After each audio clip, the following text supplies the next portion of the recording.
Umaga mga idol, magandang araw. At ito, chinchul tayo mga idol. At ito, tatanggalin na natin yung oil filter mga idol. Yung tornilyo pala nito sa oil filter, dalawang maiksi, isang mahaba mga idol. Ayan, natanggal na natin mga idol.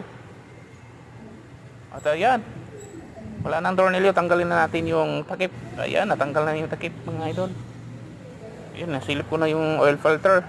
Grabing ano na, parang na-design, siya, kumukulot-kulot na mga idol yung carton. Grabe, matagal na rin kasi ako hindi nga nag-chinchul last year pa mga idol, 2024. March, April na ngayon mga idol. Ayan linisin na natin. Ayan, pinipisil-pisil ko nga mga idol ito. Antigas na mga idol, grabe. Kaya pero bawat chinchul natin mga idol, dapat palitan talaga natin yung oil filter mga idol. At ito yung bago mga idol, maganda pa, bago mga idol. Sa Caloocan ko pa to nabili mga idol, yung oil filter.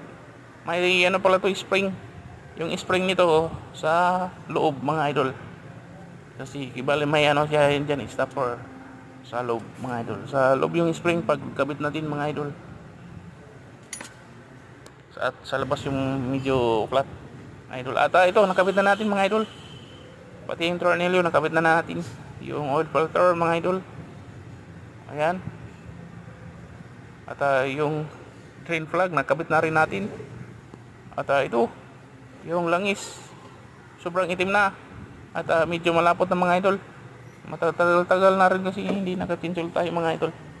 Kaya yung last 2024 pa, 2025 na ngayon, April. Grabe, mababa yung gap ng ating chinchul mga idol.